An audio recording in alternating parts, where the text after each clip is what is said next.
አንተ ማትወልድ ሚስት ይዘህ አንተ እንደዚህ ሄዳ አትወልድ አምጥተህ አሰጣትም ሌላ ሚስት እንዲያገባው ትፈቅጂለት አንቺ ራስ ወዳድ ሆነሽ ነው የሚሉኝ አሉ።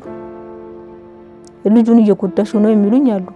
ማለት አንድ ቀን ስለኛ ህይወት አሳስቧቸው ወይ ጠይቀው የማያውቁ ሰዎች ናቸው። በቃ እኔ እግዚአብሔር ልቦና ይስጣችሁ ነው ማለት የምፈልገው እንደዚህ ለሚሉ ሰዎች እንደዚህ ለሚሉ አካላት። እርጉዞቹን ሳይ በጣም እቀናለሁ፣ ወላሂ በጣም እቀናለሁ። አንዳንዴ ቆሜ አያቸዋለሁና በማያቸው ሰዓት እንዲሽፍን የሚያደርጉብኝ አሉ። ለምን አልልም።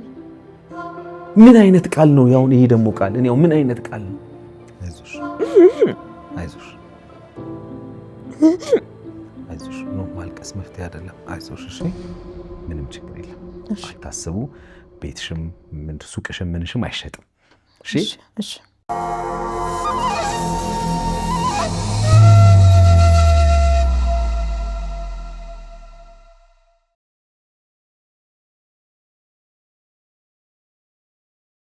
ይህ ላንተ ላንቺ ወይም ለርሶ የሚሆን ትክክለኛ መልእክት ነው። ምን አይነት የስሜት ለውጦችን እያስተናገዳችሁ ነው? የድብርት፣ የጭንቀት፣ ከሰው ጋር ያለ መግባባት ወይንስ ባለፈ ታሪኳችሁ ላይ ተከስቶ በነበረው ችግር ዛሬ እንደ አዲስ እያዘናችሁ ነው?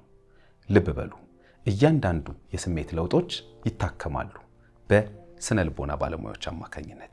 ስለዚህ የሚፈጠርባችሁን ማንኛውንም አይነት የስነ ልቦና ችግር ለባለሙያዎች በማማከር መፍትሄ ማግኘት ይችላሉ። በቅድመና ድህረ ጋብቻ፣ ከሱስ ከወሲብ ጋር በተያያዙ ችግሮች፣ በግል ጉዳይ፣ በድብርት በጭንቀት ውስጥ ካላችሁ፣ ሰዎች አይረዱኝም፣ እኔም ሰዎችን መረዳት አልችልም፣ ከሰዎች ጋር ዝም ላለ ጊዜ መቆየት አልችልም፣ ባለፈው ህይወቴ ላይ በተከሰተው ችግር ዛሬም እንደ አዲስ እያሰብኩት እየተጎዳው እየታመምኩ ነው፣ በትዳሬ በቤተሰብ ጉዳይም መግባባት አቅቶኛል፣ ከልጆቼ ጋር በተለይ ልግባባ አልቻልኩኝም፣ ለልጆቼ የባለሙያ እገዛ ያስፈልጋል የምትሉ ከሆነ በሀገር ውስጥም ከሀገር ውጭም ያላችሁ ኢትዮጵያውያን ልትደውሉልን ትችላላችሁ። ባለሙያዎቻችንን እዚህ በአካል በመገኘት አሊያም በኦንላይን መጠቀም ትችላላችሁ። በ0928 444 222 ላይ ደውሉልን።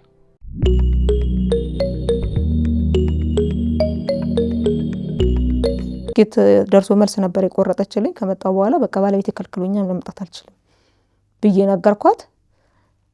በመጣው በወሩ በሰዓቱ አልመጣም ፔሪዮድ ማለት ነው። ከዛ ሲቀር በጣም ደስ አለኝ። በቃ ማለት እርግዝናው የተፈጠረው እውነት ነው፣ በቃ እንደዚህ ያሉት ዶክተሮች ተሳስተው ነው እንደዛ ያሉኝ ብዬ ቼክ አላደረግሽም ስትመጪ? ቼክ አድርጌያለሁ እዛ በቃ ምንም ችግር እንደማ አደረግሽ? አዎ መጀመሪያ እዚህ ነው ህክምና ያደረግሽው፣ ክትትል ያደረግሽው፣ ምርመራ ያደረግሽው እዚህ ነው። አዎ ከዛ ደግሞ ሄድሽና እዛ ደግሞ በአጋጣሚ ህክምና ውስጥ ታደርጊ ደግሞ ይሄን ጥያቄሽን ጠየቅሽ እና ውጤት ተነገረሽ። ማርገዝ እዚህ ማርገዝ አትችይም፣ እዛ ማርገዝ ትችያለሽ ተባልሽ አይደለ? ሁለት በጣም የተቃራኒ የሆነ ነገር ነው። ታዲያ ስትመጪ አይኖ ጉጉት ሊኖርሽ ይችላል፣ እንደ እናት ምናምን እናት ለመሆን ጉጉት ሊኖርሽ ይችላል። ግን እንደመጣሽ አትሊስት ቼክ ማድረግን ይሄ ነገር እኮ እንደዚህ ተባልኩኝ። በተለይ ደግሞ በተለይ እዛው ሄደሽ ይሄን ነገር የተባልሽበት ቦታ ሄደሽ እንደዚህ ብላችሁኝ ነበር እኮ አሁን ደግሞ እዚህ ህክምና ሳደርግ እንደዚህ ተባልኩኝ፣ እንደው ይሄ ነገር እንዴት ነው ለምን አላልሽም? አልሄድኩም። በቃ እንደዛ ስትለኝ በቃ የሆነ ስህተት አለ የሚል ነገር ውስጥ የነሳምኛ አልሄድኩም። በእርግጥ ስህተት ነው፣ መሄድ ነበረብኝ። እዚህ ከመጣ በኋላ መታየት ነበረብኝ፣ አልሄድኩም። ከዛ በቃ እንደመጣው ሳይበሬዲ አልመጣም። ነገርኩ ለባለቤቴ፣ በጣም ደስ አለው። እዛም እያለሁ ያለውን ነገር ሁሉ ነገር ነግረው ነበር፣ ህክምና የክትትል ሁሉ ነገር ነግረው ነበር። እንደዚህ ተባልኩኝ ይለው ነበር። ያው መጀመሪያ ነግሬዋለሁ ያለውን እንትን ስለነገርኩት፣ እንደዚህ ብላኛለች ዶክተሯ፣ እንደዚህ ተብያለሁ፣ እንደዚህ አይነት መድኃኒት ታዞልኛል እያልኩኝ ያለውን ሂደት ሁሉ ነግረው ነበር ለሱ ማለት ነው። ከዛ ከመጣው በኋላ በቃ ያው ህክምና እዛ ስላደረኩኝ እዚህ ህክምና ያስፈልጋል ብዬ አላሰብኩኝም፣ አልሄድኩም። እና እንደነገርኩ ያው ፔሪዮድ ሲቀር በቃ እርግዝና ግንኙነት አደረጋችሁ ፔሪዮድ ቀረ። ከዛ በቃ እርግዝና ተፈጥሯል ብዬ የሽንት መመርመሪያ ገዝቼ ሳይ ማለት እና ጠየኳት፣ እንዴት ነው እርግዝና ሲፈጠርና እርግዝና ሳይፈጠር እንዴት ነው የሚሆነው ስላት፣ እንደዚህ ብላ ነገረች። ፋርማሲ ኦኬ እሺ መመርመሪያውን የገዛሁበት። ከዛ ነገረችኝ። ሳይ እንደዛ ማለት የእርግዝና እንትን ነው የሚያሳየው፣ አልደመቀም፣ አንዱ ደማቅ ነው። ከዛ ሄጄ ስነግራት ይቆያል አለች። ሲቆይ እየደመቀ ይመጣል፣ ድጋሚ ከ15 ቀን በኋላ ቼክ ታደርጊያለሽ አለች። እንደዛ ባልሽኝ በሁለተኛው ቀን መጣ ፔሪዮድ። በቃ በሳቱ የነበረው ነገር ልነግርህ አልችልም። የእውነት በጣም ከባድ ስሜት ነበር። ረመዳን ነበረ። ብዬ ነው የጮኩት። በቃ በጣም ነው ያለቀስኩት። ማለት እኔ ያሰብኩት ነገር ሌላ ነው።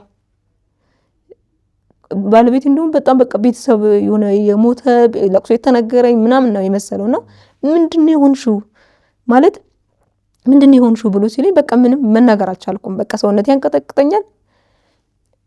በቃ ላበላቦኛለሁ የሆነ ነገር ሆናለች ብሎ አሰበ። በቃ ተረጋጊ ብሎ ሰዎችም ነበሩ። ተረጋጊ ምንድነው ማን ደውሎልሽ ነው? ምን ተፈጥሮ ነው? ዘመድ ሞቶ ነው? ከዛ ከተረጋጋ በኋላ ሰዎች ከሄዱ በኋላ ነገርኩት ያለው ነገር ስነግረው እንዴት በቃ ለምን እንደዚህ ትሆኛለሽ? አንቺ እኮ ገና 1 ወርሽ ነው ቢሆን ራሱ እንዴት እንደዚህ ትሆኛለሽ? አንዱ እዛ 2 አመት ቆይተሽ ነው የመጣሽው፣ እዚህ ከመጣሽ 1 ወርሽ ነው። ለዚህ እንዴት እንደዚህ ትሆኛለሽ ብሎ በጣም ተቆጣኝ እሱ ማለት ነው። እኔ ግን መረጋጋት አልቻልኩም ነበር። በቃ ከዛ በኋላ ነው ማሰብ የጀመርኩት። በቃ ዶክተሯ ተሳስታ ነው እንደዛ ያለችኝ፣ እዚህም ተሳስታው ነው ብዬ ነበር፣ እዛም ተሳስታ ነው ማለት ነው ብዬ በቃ የሆነ ተስፋ የምትቆርጠው ነገር አለ አይደለም። በቃ ተስፋ ቆረጥኩኝ በሳቱ እውነት። እስከ እኔ የመጀመሪያ ውጪ ሄጄ ባለቤቴ የተናገረኝ ቃላት ብርታት ሆኖኝ ነበር። አንድም ቀን ስለዚህ ነገር አስቤ አላቅም ነበር ከዛ በኋላ ማለት ነው፣ አንድም ቀን። እና ሰዎች ከውጭ የሚሰጡኝ ኮሜንት ደግሞ ሌላ ነው። በቃ የሚናገሩት ንግግር ቅስምን ይሰብራል። የምታየው ነገር አለ ማለት እኔ ያው እንደው እንዴት አለፍሽው ማለት እንግዲህ አሁን ይሄ እስካሁን እስከ ነገርሽ ደረጃ ድረስ እንግዲህ አንቺ እና እሱ ስንት አመት ኖራችሁ ማለት ነው? 16 አመት። አሁን 16 አሁን ከመጣ ይሄኛው ምርመራው አሁን ከመጣ 1 አመት ዶክተሯ ትወልጃለሽ ብላሽ 1 አመት ከዛ እዚህ ደግሞ አትወልጂም ተብለሽ ከሄድሽ በኋላ 1 አመት ኦልሞስት። ስለዚህ ይሄን ሁሉ አመት ስትኖሩ መቼም እሱ በቃ እሱ ባል የሚለውን ትክክለኛ መገለጫ የሚገባው ሰው ስለሆነ እያገዘሽ ነው፣ ከጎንሽ ነው በሁሉም ነገርሽ ማለት ነው። ግን እኔ እንዴት ተቋቋማችሁት የሰውን? አሁን ይኸውልሽ ልክ እንደናንተ አይነት መውለድ ያልቻሉ የመካንነት ቤት በተለያየ ችግር ልጅ ያላገኙ ጥንዶች ከባዱ ፈተና ብለው የሚነግሩኝ እነሱ ተቻችለው እነሱ አምነውበት የኖሩ የቤተሰብ የጓደኛ የአካባቢ ሰው ጫና እቻ አትወልድም እኮ በቅሎ ናት፣ እሱ እኮ እንደዚህ ነው አይወልድም የሚሉ አይነት ጫናን መቋቋም አልቻለም ይሉኛል። እናንተ ጋር የለም ማንም ሰው? በቃ እኛ ጋር የባለ ቤተሰቦች በጣም ምርጥ ቤተሰቦች ናቸው። በቃ ከቤተሰብ በላይ ነው የሚያስቡልኝ ለኔ። እሱ እንኳን ተቆጥቶ ሲናገረኝ ለምንድን ነው ብለው ከጎኔ የሚቆሙልኝ ምርጥ ቤተሰብ ነው ያለኝ። ከባሌ ሲጀመር ደግሞ ባሌ ከነሱ በላይ ደግሞ ስለሚያስብልኝ እነሱ ከጎኔ ስለነበሩ የውጭውን እንትን ቻልኩት። ያው የሚያሳምም ኮሜንት አለ የሚሰጡ ሰዎች አስተያየት አለና ያንን ነገር በእነሱ ጥንካሬ በእነሱ ብርታት አለፍኩት። በጣም ጠንካራ ናቸው እነሱ። ለኔ ያላቸው ስሜት ልነግር አልችልም። እናቱ፣ አባቱ፣ ወንድሙ፣ እህቶች በቃ ከኔ ጎን ናቸው በምንም ነገር። እኔ አንቺ አሁን ይሄንን ነገር ራሱ ስነግራቸው አንቺ ትችያለሽ ከተባለ ለመንገድ ላይ አንጥፍ አለምንም ወንድሞቹ አንጥፈን እንለምናለን መንገድ ላይ። አንቺ የምትችይበት መንገድ ካለ ይቻላል ከተባለ ምንም ነገር እናደርጋለን አንቺ። ያ ጥንካሬ ነው ላንተ፣ በቃ ብርታት ይሆናል። እነሱ እንደዚህ ይሆኑልኝ እኔ ማን ነኝ ብለህ ታስባለህ። ገባህ አይደል? የባል ቤተሰቦች ጥሩ ስለሆኑ እንዳንዳንድ ቤተሰብ አለ፣ ብዙ ቤተሰብ የባል ቤተሰብ አሉ። ባል አለ ማለት ለሚስቱ ጥሩ ያልሆነ ባል አለ፣ የባል ቤተሰቦች ጥሩ ያልሆኑ አሉ። እነዛ ነገሮች እኔ ላይ ተፈጥሮ ቢሆን ዛሬ በህይወት እዚህ ጋር አልቆምም ነበረ። እውነቴን ነው የምልህ። እነሱ ላይ ጥንካሬ ብርታቴ ነው የሆኑት። አይዞሽ ይሆናል ይሳካል ነው የሚሉኝ። በቃ ይሆናል ምንም ጥርጣሬ የላቸውም። እኔ የምጠራጠረውን አክል እነሱ አይጠራጠሩ። ይሆናል ነው የሚሉኝ። በቃ በሙሉ ተስፋ ይሆናል። እንዴ አንቺ አላህ አለሽ እንዴ? ለምንድን ነው ካላህ መንገድ የምትወጪው? የእነሱ ጥንካሬ ለእኔ ሰብር ሆኖኛል። ሰብር እንዳደርግ እንድጠነክር ዛሬ እዚህ ላይ ቆሜ እንዳወራ የሆንኩት በእነሱ ብርታት ነው፣ በእነሱ ጥንካሬ ነው። እሺ እንግዲህ በጣም አስደንጋጭ ነው። አሁን እርጉዝ ነሽ ማርገዝ ትችያለሽ አለችሽ። እዛ ዱባይ የመረመረችሽ የሕክምና ባለሙያ፣ እዚህ ደግሞ እንደዛ ያ ውሳኔ ተነግሮሻል። መውለድም ማርገዝም ከዚህ በኋላ አትችይም ተብለሽ ነበረ። ከዛ በኋላ ግን ያው ሁለተኛውን ተቀብለሽ መጣሽ። ከዛ ደግሞ ጎራ ባቀረ መጀመሪያ እንግዲህ ያ ማለት የእርግዝናው ስሜት ተሰማሽ። ከዛ ቼክ አደረግኩ አልሽኝ። ቼክ ስታደርጊም እንደዛው የሚያሳይ ነገር ነበር። ከዛ በኋላ ግን በነጋታው በሁለተኛው ቀን የወር አበባሽ ሲመጣ እንዴት ነበር ሁኔታው? በጣም ከባድ። በቃ የመጨረሻ ተስፋ ቆረጥኩኝ። በቃ ለምን ከመጣሁ በኋላ ይሄ ነገር ስላሰብኩኝ ይሆናል የሚል ግምት ነው እንጂ እንደዚህ አይነት ነገር ይፈጠራል ብዬ አላሰብኩም። ይሄ ነገር ሲፈጠር በቃ በሰዓቱ የዛን ሰዓት እሱ አረጋጋኝ። ሳይ በሁለተኛው ወር እንደዛው በሶስተኛው ወር ከዛ ሄድኩኝ ሐኪም ቤት እንደዚህ ነበረ የመጀመሪያ ጊዜ እንደዚህ ተፈጥሮ ነበር ብዬ ስላቸው እንደዚህ አይነት ነገር ሊፈጠር ይችላል፣ የውሸት እርግዝና የሚባል አለ፣ የሚሰሙት ስሜቶች በሙሉ ሊሰሙሽ ይችላሉ። እርጉዝ ሴት የሚሰማ ስሜት በሙሉ ይሰማሻል እና የውሸት እርግዝና የሚባል አለ እና የውሸት እርግዝና ነው እንጂ በእንደዚህ አይነት ሁኔታ በፍጹም ሊሆን አይችልም። ያን ምርመራው ከተመረመርኩኝ እዚህ ያለውን ነገር ነገርኳቸው። ኦፕሬሽን መሆኔ ከዚህ በፊት ተመረመርሽ እዚህ ሙሉ ድጋሚ ተመረመርኩኝ ማለት እነዚህ እዚህም ያሉ ድጋሚ ሄድኩባቸው ዶክተሮች አላመኑ እና ምርመራ እናደርግልሽ አሉኝ። መረመሩ፣ ሙሉ ምርመራ አደረኩኝ። ሙሉ ምርመራ ሳላደርግ አንድ ቦታ የማህፀን ቱቦች ላይ ጠባሳ አለብሽ አለኝ ማለት ነው። ድጋሚ ደግሞ ሌላ ቦታ ሄድኩኝ ማለት እዚች ጋር መጀመሪያ ሲሄድ የሁለቱም የማህፀን ቱቦችሽ የሉም ብለውኛል። እዛ ጋር ሲሄድ ደግሞ መውለድ ትችያለሽ፣ ምንም ችግር የለብሽም ብላኛለች። እዚህ ከመጣው በኋላ ደግሞ ያለው ሁኔታ የተለየ ሆነብኝና ያኛው ዶክተር እንደዛ ሲለኝ ድጋሚ ሌላ ቦታ ሲሄድኩኝ ከሁለቱም ውጤት ደግሞ ሌላ የተለየ ሰማሁ። እዚህኛው ቦታ የማህፀን ቱቦች ላይ ጠባሳ አለብሽ አለኝ ማለት ነው። ድጋሚ ሌላ ቦታ ሲሄድ ደግሞ ኧረ እንደዚህ የሚባል ነገር የለም፣ አንቺ አይቪኤፍ ሕክምና ነው እንጂ የማህፀን ቱቦች ላይ ጠባሳ አለ የሚባል ነገር የለም፣ ብርሽን አጨርሺ፣ አንቺ አቅም ካለሽ አይቪኤፍ ሞክሪ እንጂ በየሆስፒታሉ እየሄድሽ እንደዚህ ያሉኝ እየሄድሽ ብርሽን እንትን አትበይ። እና ማን ነው እንደዚህ ያለሽ? ዶክተር ኦኬ፣ የሄድኩበት ዶክተር ነገርኩት። ሳይመረምረኝ ነው እንደዛ አይነት ነገር ይነገረኝ፣ ያለውን ነገር ነገርኩት። አንቺ ምንም የአይቪኤፍ ሕክምና ነው እንጂ የሚያስፈልግሽ የማህፀን ቱቦ ጠባሳ አለብሽ ብሎ መድኃኒት ቢሰጡሽ እንዳትወስጂ፣ እንደዚህ ነው ብሎ መድኃኒት ቢሰጡሽ እንዳትወስጂ፣ አንቺ አንድና ችግርሽ የማህፀን ቱቦችሽ ስለሌሉ በአይቪኤፍ ነው ሕክምናሽ ማድረግ ያለብሽ አቅሙ ካለሽ ብሎ አለኝ። እሺ በቃ አሁንም እንደዚህም እንዳሉኝ አልነገርኩትም ለባለቤቴ፣ ዝም አልኩት ማለት ነው። ምናልባት የተለየ ነገር ይኖራል የሚል ነገር ነው የነበረኝ ማለት ነው።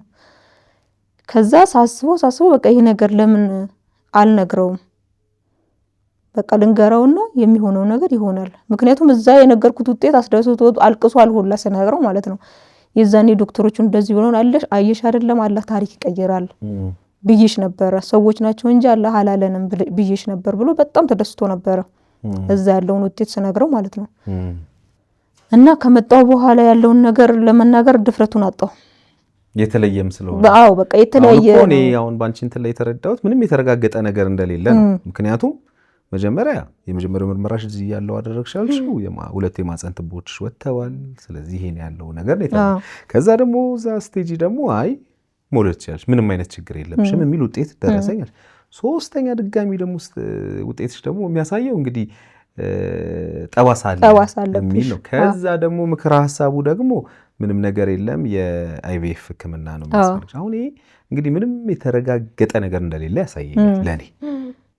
ምንም አሁን የአንቺ ችግር ምንድን ነው ቢባል ምንም የተረጋገጠ ነገር እንደሌለው ነው እኔ አሁን የተረዳሁት በነገርሽኝ ነገሮች ማለት ከላይ ጀምሬ ሳስባቸው ማለት ነውና ለምን አልነገርሽው ማለት ከይኮ ያንቺ እንትን አይደለም። ሁለተኛ ደግሞ በጣም የሚረዳሽ ሰው ነው እውነት ለመናገር እሱ አይደል ማለት ተደስቶ ስለነበረ ያንን ደስታው ማጥፋት አልፈለኩኝም። ገባህ አይደል? እኔ ከዛ በኋላ የነበረኝ ስሜት በጣም ከባድ ነበረ። ያ ስሜት እንዲጋባበት አልፈለኩም እና ለዶክተሩ አሁን እንዳልኩ ስነግረው አንቺ እኮ ከማህፀን ውጪ ሁለት የእርግዝና ከተፈጠረ ሁለቱም የማህፀን ቱቦችሽ አይኖሩም።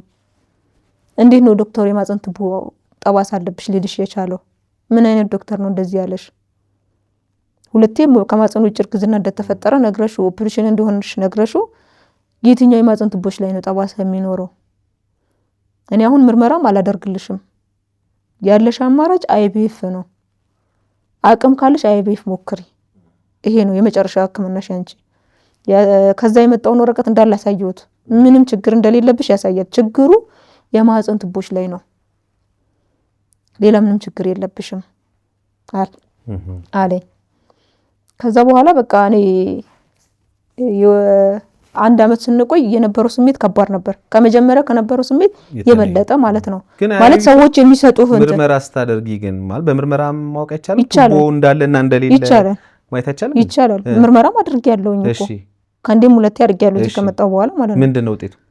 የመጀመሪያው እንደነገርኩ ቱቦች ላይ ጠባሳ አለብሽ ነው። ገባኝ። የማህፀን ቱቦች አለ የለም? ትቦ አለ ጠባሳ አለበት ነው ይሄ ያው የመጀመሪያው አዎ እዚህ ከመጣው በኋላ ማለት ነው የሁለተኛው ምርመራ ደግሞ ሁለቱም ትቦቹ እንደሌሉና አይቪኤፍ ህክምና እንድሞክር ማለት ነው ሶስተኛ ቦታ የሄድኩ ደግሞ ሳልመረመር ዶክተር የነገረኝ ያለው ነገር ስነግረው አይቪኤፍ ህክምና ነው አንቺ የመጨረሻ እንትንሽ ማለት አይታይም በህክምና መታየት አይችልም የማህፀን ትቦሽ እንዳለና እንደሌለ ይታያል እንጂ እንዴት አይታይም ያሁን አይልብ እዛ የሄድኩ ጊዜ ተመርምሬ ነግረውኛል ያለውን ነገር ማለት ነው አለ የማህፀን ትቦሽ የለም የሚለው ነገርሽ ከዛ ደግሞ አለ ጠባሳ አለ ደግሞ የሚልም ነገር ደግሞ አለኝ ኤኒዌይስ እሺ ይሄ እንግዲህ ምናልባት በህክምናው ሂደት የሚታወቅ ነገር ስለሆነ ምናልባት ምክንያቱም በግልጽ የሚታይ ጉዳይ ነው ብዬ ማሰባለሁ አይደል የማህፀን ትቦ አለ ወይስ የለም የሚለው በቀላሉ የህክምና ባለሙያዎች መርምረው ማረጋገጥ የሚችሉት ጉዳይ ነው ብዬ አስባለሁ ያን ያህል የተወሳሰበ ነገር አይደለም እንዳልሽው ምናልባት ግን ይሄ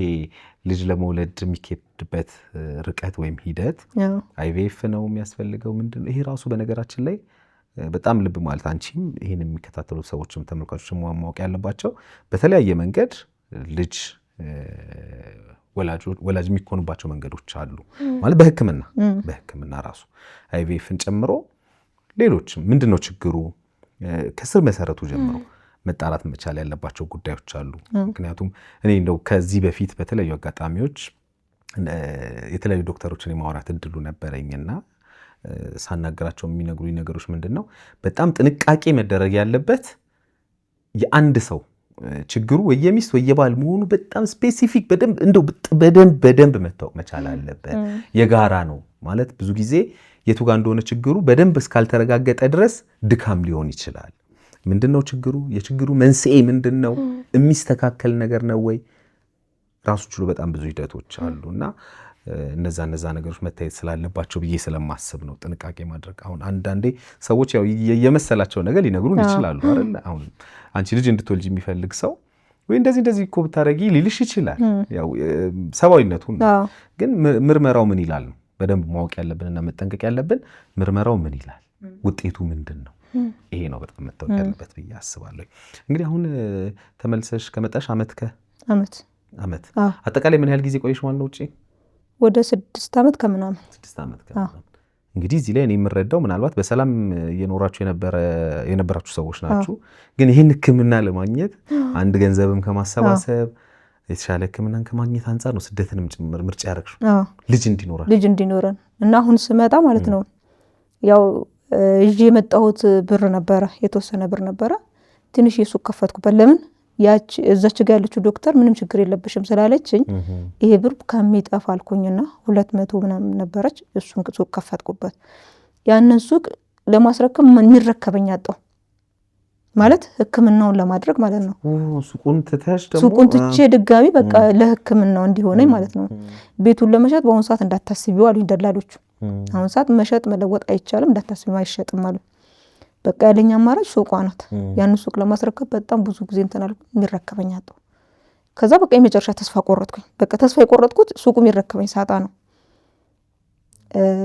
በዚህ ዙሪያ እንዳላነሳበት ቃል አስገብቶኛል ምንም አይነት ነገር ባለቤቴ ምንም አይነት አላህ እስከሚሰጠን ድረስ እንጠብቃለን እንጂ ደግመሽ እንዳታነሽብኝ ስለዚህ ጉዳይ ህክምና የሚያስፈልገን ከሆነ ህክምናው እንሄዳለን ባለን አቅም ከቻለን ካልቻለን አላህ እስከሚሰጠን እንጠብቃለን አላህ ደግሞ መፍትሄ አለው ለምንድን ነው እንደዚህ ተስፋ የምትቆርጪው እውነት ነው የኔም ጥያቄ እንደዚህ ነው ማለት ለምንድን ነው እሺ ብለሽ ዝም ብለሽ እምልሽ አሁን መቼም እውነት ነው በሁላችንም ሁሉም ሰው በየእምነቱ ያምናል አይደለም ያው በመጀመሪያ ደረጃ ያው ልጅ የፈጣሪ ስጦታ ነው ከዛ በመቀጠል ደግሞ ያው ፈጣሪ የሰጣቸውን ዕውቀት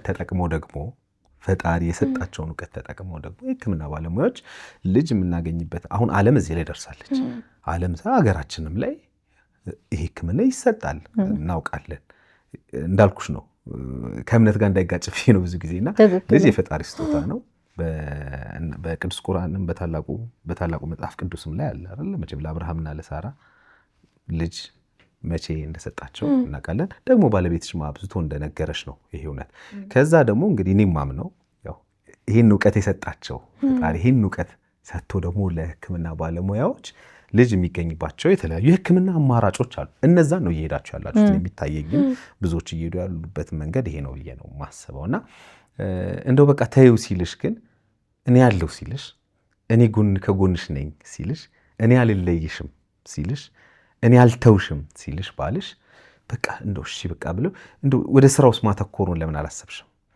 በቃ የሆነ ስጋት አለኝ። የሆነ ቀን ትቶኝ ይሄዳል በዚህ ሁኔታ ብዬ በጣም ፈራ ነበር። በጣም እፈራለሁ። እና እንደዚህ ካሉኝ በኋላ ነገርኩት። እንደዚህ ያሉኝ የማህፀን ጡቦች ላይ ጠባሳ ይሉኝ፣ አንድ ቦታ ደግሞ እንደዚህ ያሉኝ። እኔ ተስፋ ቆርጫለሁ ካሁን በኋላ አልኩት። እንዴት ተስፋ ትቆርጫለሽ? እኔ ምን አልኩሽ? ለምን አልወለድሽልኝም አላልኩም። ልጅ ለምን የለንም አላልኩም። እንዴት ተስፋ ትቆርጫለሽ? እና በዚህ መሀል ሰዎች በጣም ብዙ ኮሜንት ይሰጡኛል። የሰዎቹን ነገር መቋቋም አልቻልኩም። ምን ይሉሻል? ለምን አታየውም የሚሉኝ አሉ። አንዳንዶቹ ደግሞ ራስ ወዳድ ነሽ የሚሉኝ አሉ። በምን ማለት ሌላ ሚስት እንዲያገባ ብትፈቅጂለት አንቺ ራስ ወዳድ ሆነሽ ነው የሚሉኝ አሉ። ልጁን እየጎዳሽ ነው የሚሉኝ አሉ። ማለት አንድ ቀን ስለኛ ህይወት አሳስቧቸው ወይ ጠይቀው የማያውቁ ሰዎች ናቸው ይሄን አይነት ኮሜንት የሚሰጡ። እና በጣም ከባድ ነው። የማስተናግዳቸው አስተያየቶች በጣም ከባድ ነበሩ። በጣም ቅስምህን የሚሰብር አስተያየት ነው የሚሰጡ። እርጉዞቹን ሳይ በጣም እቀናለሁ።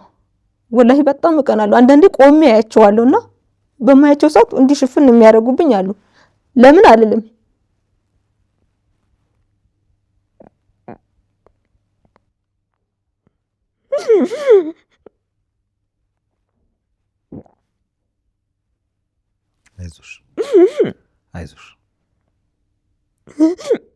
አይዞሽ ነው ማልቀስ መፍትሄ አይደለም። አይዞሽ እሺ።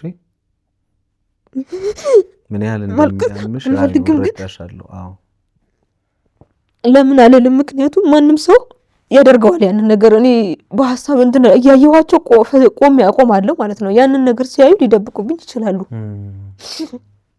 እና አይዞሽ ግድ የለም አይዞሽ። አሁን ተረጋጊ። አይዞሽ። በጣም እቀናለሁ ልጅ ሳይ። በቃ እነዛ ስሜቶች መቋቋም አልቻልኩም እና የሆነ ሰዓት በቃ ራሴን ለማጥፋት ወሰንኩኝ። በቃ ከሱ የመጨረሻ የምንለይበት ነገር ማለት በህይወት እያለሁ መለየት አልችልም ቃል ገብቻለሁና ለምን በቃ ራሴን አላጠፋም ብዬ ወሰንኩኝ። በቃ በዚህ አጋጣሚ በጣም ይቅርታ ባለቤቴ፣ ምክንያቱም አያውቅም።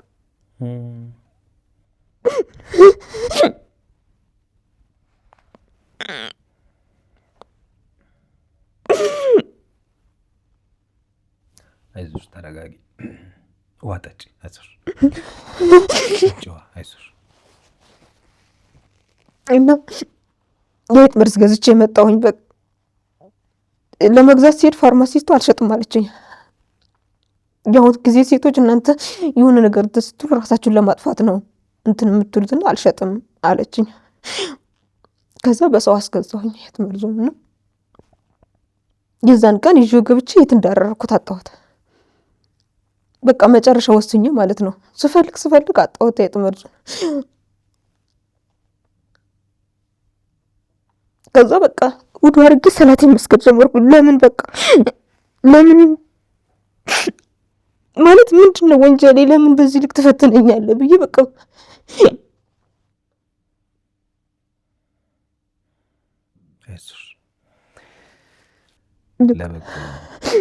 ነገ ሌላ ቀን ነው። እሺ ይሄን ውሳኔ በቃ ለመወሰን አንዷ ልጁ አጥፍቶ ነው እና ተቆጣሁት። በመቆጣው ሰዓት አለቀሰ። ከዛ እንዴት ትመቸዋለሽ መታችኝ ብሎ ነው የነገራትና እንዴት ትመቸዋለሽ ብላ ስትለኝ አልመታሁትም፣ እኔ እኮ ተቆጣሁት እንጂ አልመታሁትም አልኳት። ለነገሩ አንቺ መች ታውቂያለሽ በየወሩ አጥበሽ መድፋት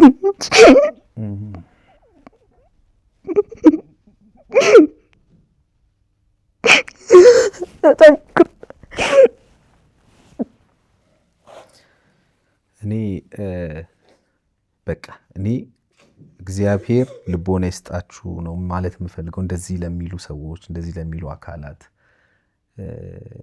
ህመሙን እንዴት ነው ለእናንተ ማስረዳት የሚቻለው? እቺ እናት ብቻ አይደለችም እንደዚህ የተባለችው። እኔ አውቃለሁ በየሰፈሩ በጣም ብዙ ሰዎች አንቺ አትወልጂም በቅሎ ነሽ፣ አንቺ ዘር የለሽም፣ አንቺ እኮ ማርገዝ አትችይም፣ አንቺ እኮ ልጅ መውለድ አትችይም የተባሉ እናቶች ስንት ናቸው? ቤቱ ይቁጠራቸው። ምን አይነት ቃል ነው? ያው ይሄ ደግሞ ቃል እኔ ምን አይነት ቃል ነው ማለት እኔ አላቅም።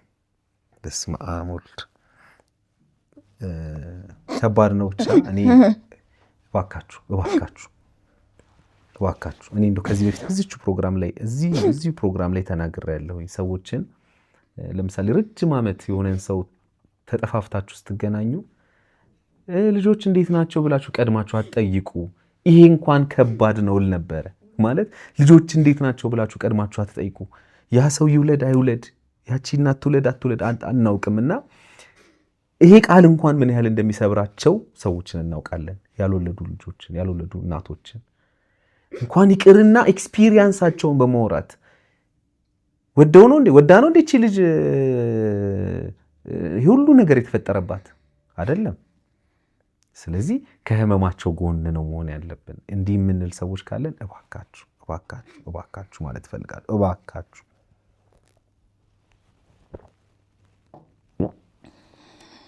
አይዞሽ። አሁን 16 ዓመታችሁ ነው። ይሄ የእናንተ ቆይታ በነገራችን ላይ በእውነት ልትኮሩ ነው የሚገባችሁ። እኔ ይህንን ነው መናገር የምችለው፣ አንቺም ባለቤትሽም። ምክንያቱም ፈተናም ቢኖር በጽናት እዚህ ደረጃ ድረስ ሳይታገሱ ገና በ2 በ3 ዓመት ትዳራቸውን ያፈረሱ ሰዎች እናውቃለን። ጫናውን መቋቋም ከብዷቸው አይደል? ስለዚህ አንቺ ደግሞ የሚረዳሽ ባለቤት አለሽ፣ እግዚአብሔር ይመስገን አይደል? ቤተሰቦቹ ይረዱሻል። አይኖ ይሄ እነዚህ ግን አሁን ደግሞ በአካባቢሽ ላይ ያሉ እንደዚህ የሚሉሽ ሰዎች ደግሞ ከቁጥጥር ውጪ ናቸው በጣም ማለት። አሁን ምን ይባላል? አሁን እኔ አሁን ምን ይባላል እዚህ ላይ እኔ ምን እንደሚባልም ራሱ አላውቅም። ከባድ ነው። በቃ ችግር የለውም። ያው አንዳንዴ ባለማወቅም እኔ ሁሌ የምለው መቼም ከአንደበታችን የሚወጡትን ቃላቶች እንጠንቀቅ የሚባልበት አንዱ ምክንያት ይሄ ነው። ማለት እኛ የምንወረውራት ቃላት እዛ ሰው ላይ ሄዳ ምን እንደምታስከትል አናውቅም። ማለት እቺ ልጅ አተናት ቢሆን ኖሮ እንግዲህ ይህን የተናገረች እህት ምን ሊሰማት እንደሚችል አንዳንዴ ያው በስተትም ቃላት ከአንደበታችን ይወጣሉና ጥንቃቄ በጣም ያስፈልጋል። በተለይ ከእንደዚህ አይነት ተፈጥሯዊ በሆኑ ነገሮች ጋር በተያያዘ በቃ ሰዎችን ባንናገር እንዴ ምን ችግር አለው? አለመናገርን የመሰለ ነገር ምን አለ? በዛ ማድረግ ይቻላል። ከመስበር እነዛን ሰዎች ከመጉዳት አለንላችሁ ከጎናችሁ ነው ማለቱ በጣም የተሻለ ነው ብዬ አስባለሁኝ። እንግዲህ ምናልባት አላውቅም ምን ማድረግ፣ ምክንያቱም በጣም ብዙ እንግዲህ ከምርመራውም ጋር በተያያዘ የተለያዩ ውጤቶች ነው ያሉት። ውጤቶች የሚያሳዩት የተለያዩ ናቸው። እርግጥ ያለ የሆነ ነገር የለም። የትኛውን ሕክምና ነው ማግኘት ያለባት የሚለውንም እና ግን ግድ የለም እግዚአብሔር ለበጎን ያገናኘን ብዬ አስባለሁ። እኛ የቻልነውን እናደርጋለን ማለት እንግዲህ ከዚህ ከአይቪኤፍንም ሕክምና እና ሌሎች ከመካንነት ጋር በተያያዘ ሕክምና የሚሰጥ ተቋም እናውቀዋለን። ስለዚህ እዛ እንሄዳለን። እዛ እንሄድና ምንድን ነው በትክክሉ ያለው ችግር ምንድን ነው እኔም ማወቅ እፈልጋለሁ። ምክንያቱም አሁን እንኳን የተረዳሁት ነገር የመጀመሪያው ውጤት የተለየ፣ ቀጥሎ ዱባይ ሄደሽ የተመረመርሽ የተለየ፣ ደግሞ መተሽ የተባልሽ የተለየ የማህፀን ትቦሽ አለ ወይስ የለም? ይሄ ሁሉ ነገር ማርገዝ ትችላለች አትችልም? ምን አይነት እርግዝና ነውስ? ከዚህ በኋላ እሱን እንግዲህ ከህክምና ባለሙያዎች ጋር ቀጥታ እዛው ሄደን ብንነጋገር በጣም ደስ ይለኛል። ስለዚህ እንሄዳለን። እዛ ሄደን አንቺም ባለቤትሽ ቅድም ያልኩሽ ሁለቱም ሰው መሄድ አለበት ያልኩት ባይዘው የህክምና ባለሙያዎች ምን ይላሉ መሰለሽ? በተለይ ይሄን ህክምና የሚሰጡ ባለሙያዎች ባልና ሚስት አንድ ናቸው ብለው ይላሉ። ባልና ሚስት አንድ ናቸው ማለት እኩል የትም ቦታ አብረው መገኘት አለባቸው። በተለይ እንደዚህ አይነት ህክምናዎች የሚሰጥባቸው ይሄ ማለት ችግሩ የእሱ ነው የባለቤትሽ ነው ወይ ምናምን እያልኩሽ አይደለም። ይሄን የሚያውቁት የህክምና ባለሙያዎች ናቸው። ይሄ ለእነሱ እንስጣቸው፣ እኛ የህክምና ባለሙያ ስላልሆነን ማለት ነው። ስለዚህ እንሄዳለን በጋራ አብረን አንቺም እኔም ባለቤትሽም ሆነን እንሄድና ይሄንን የህክምና ምርመራ እንድታደርጉ እናደርጋለን። እሺ፣ ምንም ችግር የለም አታስቡ። ቤትሽም ሱቅሽም ምንሽም አይሸጥም። እሺ፣ እግዚአብሔር ያግዛችኋል ብዬ አስባለሁ። እንግዲህ ህልማችሁ ደግሞ ተሳክቶ ትዕግስታችሁ ተሳክቶ ቢሆን ብታዩ ደስ ይለኛል። እኔም ግን እንደ መጨረሻ መልእክት ላንቺም ይሄን ለሚከታተሉ አካላትም ደግሞ መናገር ግን የምፈልገው ልጅ ባዮሎጂካሊ በተፈጥሮ ብቻ ስለወለድን አይደለም ልጅ የኛ የሚሆነው። ልጆችን በተለያዩ አማራጮች ማሳደግ እንችላለን አይደለ? በጣም ብዙ ወላጅ የሚፈልጉ ልጆች አሉ። በነገራችን ወላጅ የሚፈልጉ ከአፍላ ከጨቅላ ህፃናት ከ0 እስከ 6 ወር ድረስ ያሉ ልጆች ኢቭን ያሉባቸው ተቋማቶች አሉ። ሄዳችሁ እኔ አሁን የምፈልገው ምንድነው በህጋዊ መንገድ የሀገር ውስጥ ጉዲፈቻ መበረታታት አለበት ብዬ አስባለሁ። ምክንያቱም ወላጆቻቸውን በሞት ያጡ ተጥለው የተገኙ በጣም ብዙ ወላጅ የሚፈልጉ ህፃናት ስላሉ እነዛን እንደ ልጅ አድርጎ የማሳደግ አማራጭ እንዳለም ሰዎች ማወቅ አለባቸው የሚል ግንዛቤው ስላለኝ ነው። ግን እናንተን ደግሞ ይሄኛውን እንሞክራለን፣ ሄደን በጋራ አብረን እንሞክራለን። እሺ ሰኞ ሄደን እንሞክራለን። እሺ አይዞሽ። በጣም አመሰግናለሁ። በመጨረሻው ሰዓት ነው እውነት የደረሳችሁ። ይህንን ፕሮግራም ያገኘው በመጨረሻው ሰዓት ነውና በጣም አመሰግናለሁ። በዚህ አጋጣሚ ባለቤቴ በጣም አመሰግነዋለሁ። የባለቤቴ እንደው በዚህ አጋጣሚ ለባለቤትሽ እንደው ፍቅር እኔ ፍቅርሽን ብገልጭለት ደስ እኔ ቅድም በመሃል እንግዲህ ተናገር ያለሁኝ በቃ እንደዚህ አይነት ባሎች መበረታታት አለባቸው። እሱ ደግሞ የቻለውን ጫና በነገራችን ላይ አንቺ አታውቂም። ትክክል። እንደ ወንድ የቻለውን ጫና እንገምታለን። ገባሻል? አንተ ማትወልድ ሚስት ይዘህ አንተ እንደዚህ ሄዳ አትወልድ አምጥተህ አሰጣትም አለ ስንት የሚባል ነገር መቼም ግልጽ ስለሆነ ማለት ነውና እሱ ያን ሁሉ ስለቻለ እኔ በዚህ አጋጣሚ ልክ ያንተ አይነት ባሎች ለሚስቶቻቸው የሚያደርጉት እንደዚህ የሚንከባከቡ ሰዎች እናበረታታለን። ግን አንቺ በራስሽ አንደበት ደግሞ ለባለቤትሽ ፍቅርሽ መግለጽ ትችላለሽ። ቃላት የለኝም። እኔ እሱን ለመግለጽ ቃላት የለኝም። ቢኖር ሌላ ቃላት ፈጥሬ ባመሰግነውና ውዴታዬን ፍቅሬን ብነግረው ደስ ይለኝ ነበርና በዚህ አጋጣሚ በጣም አመሰግናለሁ። በጣም ነው የምወድህ፣ በጣም ነው ማከብርህ። ኑርልኝ። የኔ ደስታ በሱ ደስታ ውስጥ ነው። የኔ ሰላም በሱ ሰላም ውስጥ ነው። ጠንክሮ ያጠነከረኝ እሱ ነው። ዛሬ እዚህ ጋር ለመቆሜ ትልቁ ሰው እሱ ነው። ካላ በታች እሱ ነው ትልቁ ሰው። ቤተሰቦቹ እንደዚሁ፣ ወንድሞቹ በጣም ምርጥ ወንድሞች፣ እንደ ወንድሞቼ እውነቴን ነው የምልህ፣ እንደ ወንድሞቼ አንድ ቀን እንደ እህታቸው ነው እንጂ እንደ ባዳ ሰው አይተውኝ አያውቁም። እና በጣም ነው ማመሰግናቸው ቤተሰቦቹን በአጠቃላይ እና ቤተሰቦቼ፣ ጓደኞቼ ከጎኔ የነበሩ አይዞሽ የሚሉኝ ለሰው ወሬ ቦታ እንዳሰጭ የሚሉኝ ምርጥ ጓደኞች አሉኝ።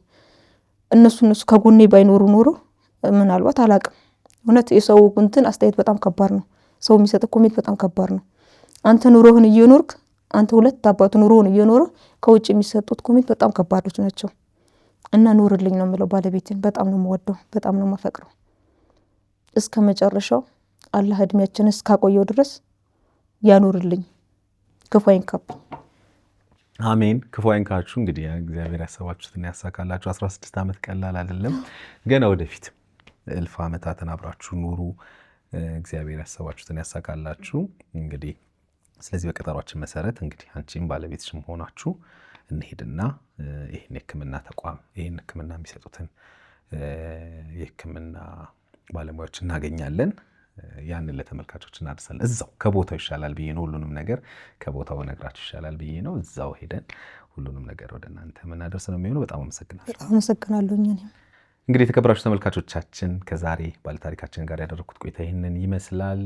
በቀጣይ ይሄ ታሪክ ምን ላይ ደረሰ ሁኔታዎቹን ከስር ከስር እየተከታተለን ለእናንተ ለተከበራችሁ ተመልካቾች የምናደርስ ይሆናል። በሌላ ጊዜ በሌላ ታሪክ እንገናኛለን። በዮሃ ሚዲያ የሚቀርብ ታሪክ ካላችሁና እኛን ማግኘት ከፈለጋችሁ ደግሞ ደውሎ የመረጃ ክፍል ባለሙያዎች ሀሳባችሁን ተቀብለው ከኛ ጋር ያገናኛችኋል።